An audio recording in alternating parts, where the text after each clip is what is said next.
Sí, se me antojó, ¿eh? Nada más dijiste mole y dije, ay, qué rico. Muy bien, ok.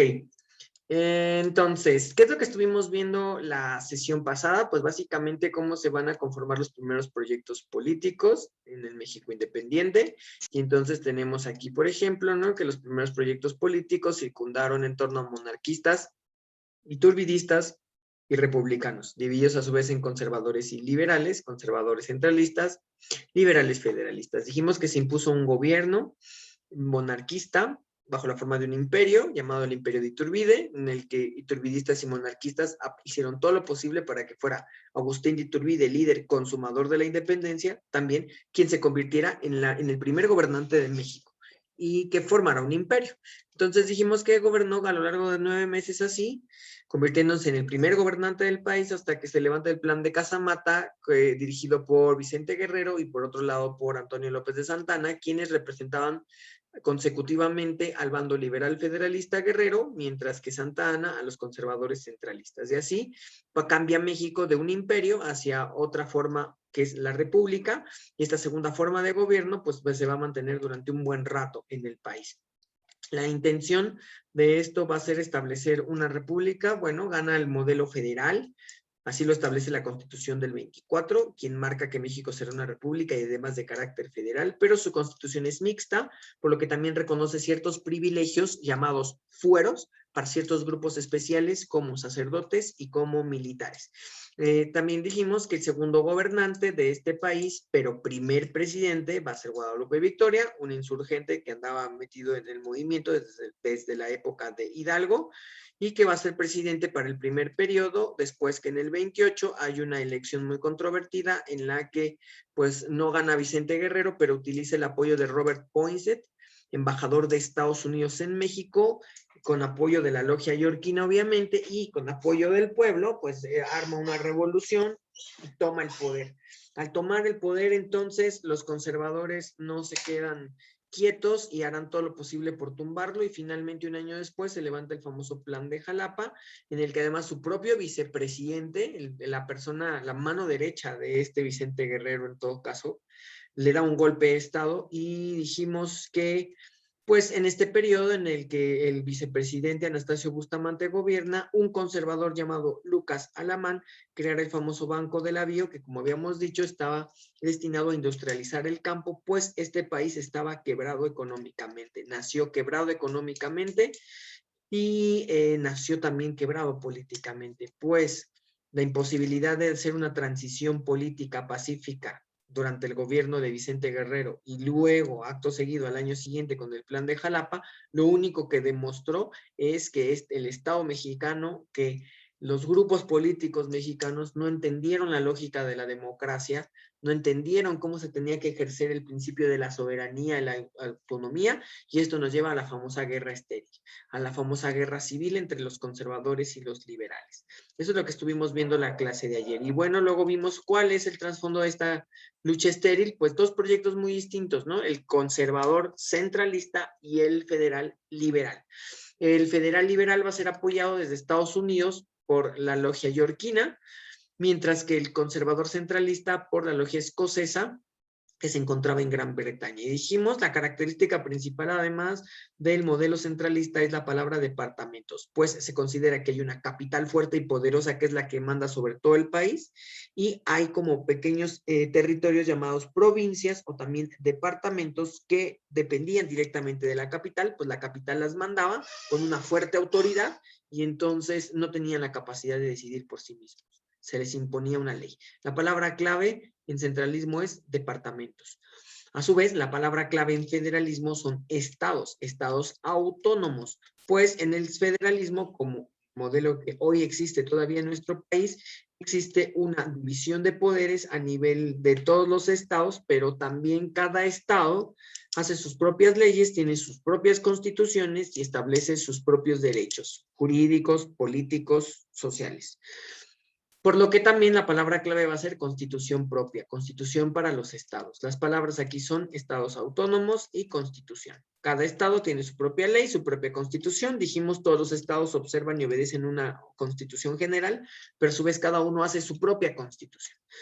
Dijimos también que quienes llevaban a cabo las ideas del federalismo y además lo defendían a capa y espada, pues van a ser sobre todo los profesionistas, médicos, abogados, contadores, administradores, algunos cuantos militares liberales y algunos cuantos hacendados liberales, mientras que el otro lado, sobre todo, va a ser la mayor parte de la clase militar, o sea, los militares, los que apoyen el centralismo, el clero, que es la iglesia, y algunos otros que hacendados, pero hacendados conservadores. Entonces, ahí tenemos esta gran división. Y bueno, por último también dijimos que la guerra estéril, además de la situación de no crecimiento económico, trajo todos estos problemas económicos para el país, pues a grandes rasgos podremos decir que entre el 21 y 1860 el Estado no crece, no se desarrolla, hay un nulo crecimiento, está en bancarrota, la expulsión de los españoles hizo que además no hubiera posibilidad de una inversión nacional para crear fábricas y desarrollar al país. Esto nos lleva a una ausencia de inversión, pues la guerra civil también ahuyenta a inversionistas extranjeros que pudieran venir a invertir en el país, y además el sistema de garitas que dijimos ayer claramente, no recuerdo quién dijo, un ejemplo que me pareció muy bueno, ¿no? Es que las garitas son como las casetas de cobro, o sea, pero en vez de cobrarte el paso, te están cobrando la mercancía que llevas, un impuesto por la mercancía, lo que hace que la economía interna del país tampoco esté funcionando. Y esto nos lleva a una cuestión de nulo crecimiento, nulo rendimiento, nula productividad. La economía se dispara hacia abajo. Acto final, esto va a provocar que entonces los gobiernos mexicanos todo el tiempo se la pasen pidiéndole a los países extranjeros y se amasa una cuantiosa y gigantesca deuda externa. Entonces, eso fue lo que vimos ayer. El día de hoy tenemos que ver los conflictos internacionales, que son otro tema importante relacionado con esto, porque es la otra cara de la moneda. Debido a que México es un país que tiene muchos recursos por un lado, y debido a que en algunos países europeos principalmente ya se está desarrollando la revolución industrial en su máximo esplendor, como en Inglaterra, se empieza a desarrollar ya en Francia, se va a empezar a desarrollar en Estados Unidos, pues lo que están buscando es materia prima para impulsar esta revolución industrial. Entonces, México es un país muy rico en recursos que puede aportar muchísima materia prima, pero políticamente está enfrentado, está dividido, está partido, y esto hace que nuestro país se convierta en el siglo XIX en el blanco perfecto para estos intereses extranjeros, estos intereses que llamaremos intereses imperialistas, es decir, estos intereses sobre los recursos de nuestro país.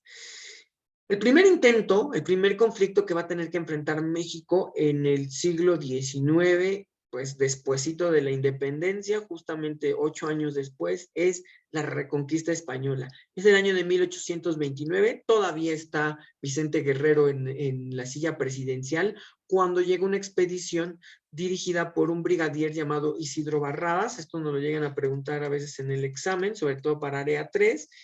Isidro Barradas entonces llega a Tampico, entonces se incrusta acá en las playas de Tampico, ¿dónde está Tampico? Pues les puse acá con rojo, es decir, les voy a poner aquí en la imagen. Llega acá a Tampico y justamente se posiciona acá y empieza a tratar de reconquistar el territorio. Esto es lo que produce la expulsión de los españoles. Bueno, Vicente Guerrero como presidente no puede ir directamente a defender el territorio, así que manda a Antonio López de Santana, con quien por el momento eran como amiguitos, y entonces es justamente cuando la leyenda de Santana empieza a sobresalir, porque Santana triunfa en contra de Isidro Barradas, mantiene la independencia del país y se convierte en el héroe de México. Antes de ser el gran villano de México, en realidad era un héroe reconocidísimo por todo el mundo.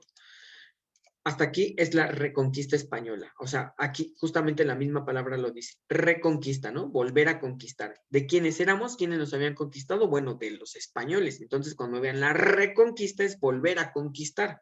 Por lo tanto, es lógico que cuando veamos la reconquista es que estemos hablando de España, ¿vale?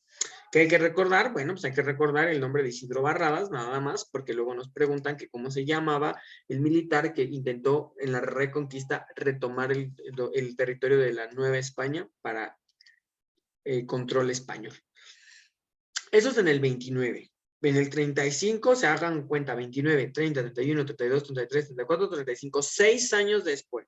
Un país que además sigue enfrentado, o sea, esto no paró, empezaron a haber conflictos internacionales, pero en el fondo se seguían peleando conservadores y liberales y se seguía despilfarrando un montón de dinero para levantar revoluciones y total, o sea, y la situación económica del país no mejoraba, entonces, o sea, así se están suscitando las cosas.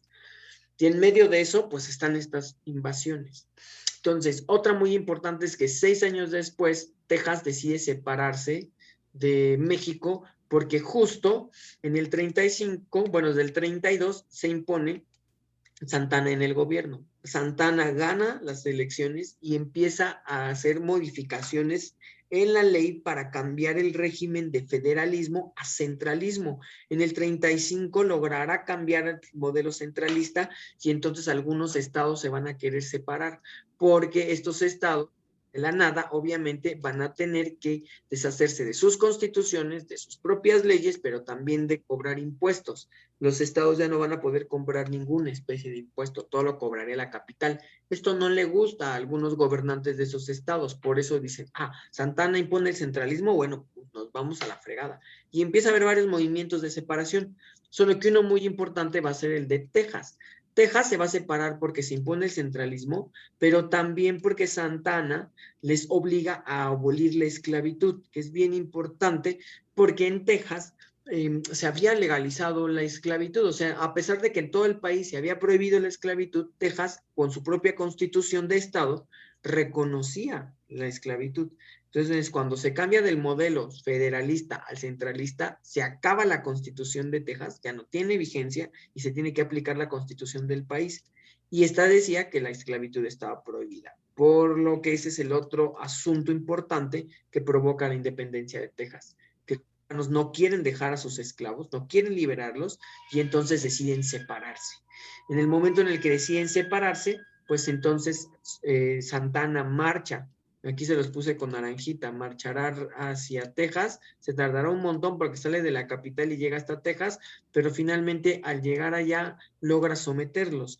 Va a haber algunas batallas muy importantes como la de San Jacinto o la del Río Nueces, pero y la del Álamo también, pero finalmente, pues habían perdido los tejanos, solo que los tejanos buscaron el apoyo de los Estados Unidos, por lo que también en algunas preguntas de examen nos dicen, bueno, ¿cuál es el primer conflicto real entre México y Estados Unidos? Pues el primer conflicto es la independencia de Texas, pues detrás de la población tejana estaban los Estados Unidos. ¿Con qué intención? La intención de los Estados Unidos era empezar a avanzar de lo que era el territorio de las 13 colonias hacia mano izquierda. Y entonces todo lo que tuvieran enfrente se lo querían anexar, se lo querían comer y convertirlo en parte de Estados Unidos. Obviamente lo que tienen enfrente es Texas y además de Texas otros estados, hasta llegar prácticamente al estado de California que se encontraría aquí. Entonces los Estados Unidos lo que quieren hacer es esto, llegar hasta el otro lado, hasta la otra frontera y comerse todo lo que tengan enfrente. Y eso es lo que, pues bueno, van a buscar a capa y espada. Entonces, justo al apoyar a Texas, les hacen un convenio. El convenio es, nosotros los apoyamos, pero ustedes se vuelven en parte de Estados Unidos, ¿no? Ok. Bueno, finalmente lo que va a pasar es que México y Texas se enfrentan, como les dije, Santana pierde, va a perder, y Santana entonces va a ser obligado a firmar un tratado llamado el Tratado de Velasco. Esto también nos lo preguntan en el examen. Pero más importante aún, acuérdense, es el primer conflicto que realmente se va a tener con Estados Unidos, pues los norteamericanos apoyaron, mandaron tropas, ejércitos y armas a los tejanos. Con esto se logra la independencia de Texas, se firma en el 36 el Tratado de Velasco, Santana se regresa todo triste y deprimido hacia la Ciudad de México, y aunque el Congreso mexicano nunca va a aceptar el Tratado de Velasco, en la práctica, al estar tan lejos Texas, pues sí, queda como un país independiente. Ok, siguiente conflicto muy importante va a ser la primera intervención francesa o llamada también la Guerra de los Pasteles.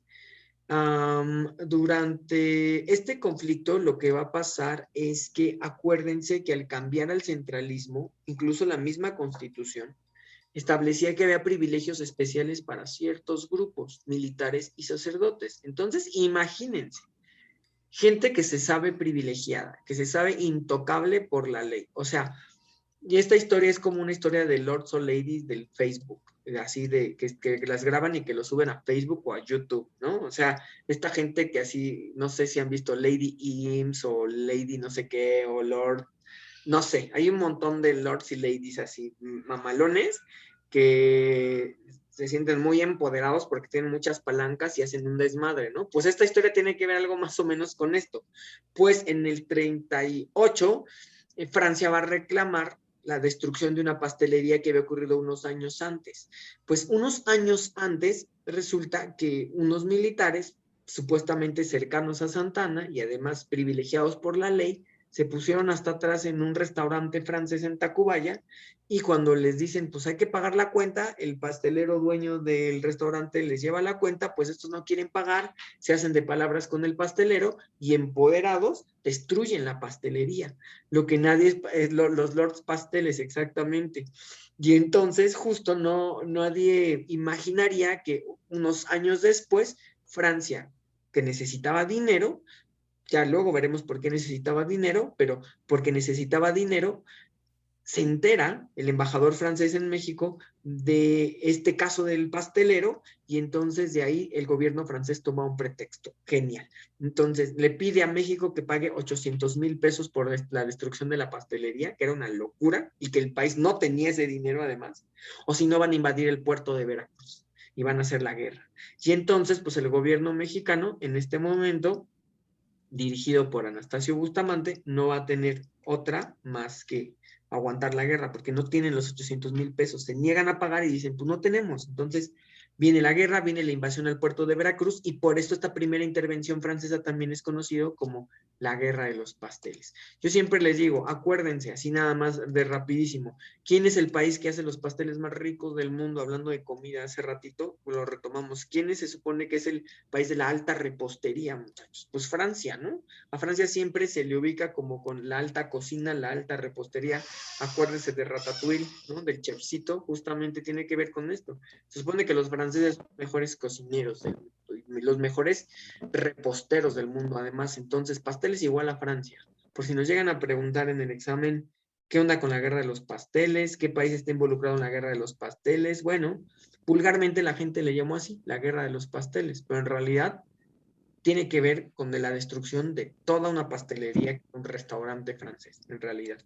Y bueno, total, entonces, después de un año del bloqueo al puerto de Veracruz, de estar bombardeando el puerto de Veracruz, Santana llega, y según él va a defender el puerto y no sé qué, y justo estando ahí en el puerto avientan un cañonazo, le pega, el cañonazo pasa muy cerca a la ráfaga de donde está Santana, explota la ráfaga, le vuela la pierna, y entonces después de que le vuela la pierna, el gobierno mexicano dice, no, pues ya no tenemos ningún otro héroe que nos venga, nos pueda salvar, pues ya hay que pagar. Y entonces finalmente lo que pasa es que van a hacer un pago de 600,000 pesos. En el examen nos preguntan por esto, el pago de 600,000 pesos. Nos preguntan, hay una pregunta en una relación de columna y nos piden identificar estos tres acontecimientos. Nos dicen, se produce un intento de reconquista y entonces tenemos que poner España, ¿no? Luego, en la relación de columnas, en Texas, dice, en Texas, Santana es tomado prisionero y se independiza con el Tratado de Velasco. Ah, bueno, ya sabemos que eso es Texas. Y en el caso de la Guerra de los Pasteles, pues nos dicen, México hace un pago de 600,000 pesos. No dice a quién, pero nada más así, ¿no? Son las opciones. Entonces tenemos nosotros que relacionar a Francia con el pago de los 600,000 pesos. Pero ya, en términos de lo que estábamos platicando ayer, pues miren, 29, 35, 6 años, al 38, otros 36, perdón, del 36 al 38, otros 2 años. Entonces, el país está fregadísimo, el país está atorado, el país no tiene dinero y tiene que estar pidiendo préstamos y ver de dónde saca dinero para equipar al ejército que va a defender al país en 3 ocasiones. Además, en las 3, bueno, en esta no, pero en estas 2 perdieron. Entonces, además hay que hacer los pagos correspondientes de los sueldos, de todo a los militares, pero además también pues los traslados, o sea, es una gastadera de dinero. Por eso les digo que este país no tiene dinero, no tiene productividad y aparte está tronadísimo y encima todavía más tiene que enfrentar estos conflictos. Bueno, del 39 al 46, pues ya va a haber unos añitos más de diferencia. Pero aún así, la guerra del 46, llamada la Guerra México-Estados Unidos, es una guerra que desgarró para siempre a México. Entre el 39 y el 46 son más golpes entre conservadores y liberales. Pues les dije que ahorita estaban los conservadores gobernando, pero en el 41 hay una revolución liberal y los liberales toman el control del país, cambian las leyes y otra vez volvemos al federalismo en el 41. Y de ahí al 46 lo que vamos a ver es el gobierno liberal actuando. En el 46, finalmente, lo que ocurre es que Texas es anexado a los Estados Unidos. Finalmente, Texas decide ahora sí ya unirse a los Estados Unidos formalmente y justamente esta va a ser la causa del por qué inicia el conflicto, la guerra México-Estados Unidos. Pues México no reconoce la independencia de Texas y por lo tanto asume que la anexión de este territorio es una invasión a la soberanía de México. Mientras que por otro, manda un ejército, el presidente en turno. Entonces, por otro lado, Estados Unidos va a entender exactamente de la misma manera las cosas. Cuando el ejército mexicano llegue y atraviese el famoso río Nueces, que es el río que dividía originalmente a Texas, se supone, de México, pues México dice, pero pues es que Texas sigue siendo nuestro, entonces nosotros atravesamos nuestro territorio como si nada, pero Estados Unidos ya había establecido que esa era la frontera, según ellos. Entonces, en cuanto el ejército atraviesa el río Nueces, Estados Unidos argumenta lo mismo. Específicamente el presidente que gobernaba en este momento, que se llamaba Polk, este señor de acá, el presidente Polk dice, los mexicanos invadieron nuestro territorio y entonces así se van a la guerra. En realidad lo que se nota es que es un pretexto para atacar México y para lograr lo que yo les había dicho. La intención de Estados Unidos es extenderse hasta donde más pueda para arrancarle territorio a México y pues hacerlo parte de, porque lo que quiere Estados Unidos, a partir de, bueno, ahorita ya vamos a ver más adelante, pero en este momento en Estados Unidos se proclamó una doctrina que se llama la doctrina Monroe.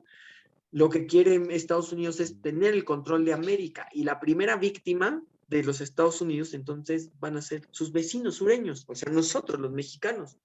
No solo porque además también lo que quiere, no solo porque quiere controlar América con esta doctrina Monroe, que dice que América es para los americanos, sino porque además lo que quiere Estados Unidos es expandirse y llegar hasta la costa del Pacífico. Quiere ser una nación que vaya de costa a costa. Quiere ir de los famosos Apalaches que están aquí, que son unas montañas, hasta las famosas Rocallosas, que son otras montañas. Y así justamente lo que quiere Estados Unidos es ser un país que tenga salida al mar, tanto al Pacífico como al Atlántico. Por eso justamente sus primeras víctimas pues van a ser los mexicanos de esta época, porque aquí tenemos un montón de territorios que son parte de México. Entonces, aquí se ve luego el pretexto. Las ideas de expansión de los Estados Unidos es en realidad lo que quiere, lo que está detrás de todo este conflicto, estos intereses expansionistas y como les digo acá, la famosa doctrina Monroe. Ahora, ¿qué pasa? Pues finalmente el ejército entra, se hacen de palabras y Estados Unidos avanza así, va a bajar por el norte y va a empezar a atacar la zona del norte. Además va a mandar barcos y van a bajar hacia la zona del Golfo y van a empezar a atacar varios territorios de toda la zona del Golfo, Veracruz, Yucatán, Campeche, prácticamente van a ir atacando toda esta zona. Y entonces así se va a producir la guerra. Pues obviamente presidente en turno. Hay un desmadre en México, cambian como de 2 presidentes en este momento de la crisis y finalmente Santana es nombrado nuevamente presidente y como presidente se pone a la cabeza del ejército y se va a defender todo el territorio del norte. A eso se le llamó la guerra en el norte. Mientras tanto va a dejar a su vicepresidente, Valentín Gómez Farías, bajo control del gobierno para resguardar la zona del Golfo, pues lo que quieren los Estados Unidos es llegar hasta la capital y pues tomar el control del territorio. Y entonces finalmente también, bueno, va a terminar entrando una expedición acá por el Golfo, va a entrar y va a entrar hasta llegar a la Ciudad de México. En esta llegada va a haber varios ataques, no nos los han preguntado en el examen, pero pues un ataque es el ataque de Cerro Gordo, otro ataque es el ataque de las lomas de Padierna, otro ataque muy importante es el de el convento de Churubusco, donde lo defiende el general Pedro María Anaya. Otro ataque es el ataque de la calzada, bueno, hoy se llama, le decían la calzada del Salto del Agua, ¿no? Hoy se llama la Avenida Valderas, donde lo defiende un general llamado el general, no me acuerdo cómo se llama, pero se apellidaba Valderas, y justamente lo matan ahí, le vuelan las tripas, y luego finalmente después de esto, pues llegan al famoso castillo de Chapultepec, donde entre el 13 y el 12 y el 13, perdón, se produce la famosa batalla del castillo de Chapultepec, con los niños héroes y toda esta historia, ¿no? Ustedes ya bien medio conocen, ¿no? En el que se avienta un niño y no sé qué tantas cosas.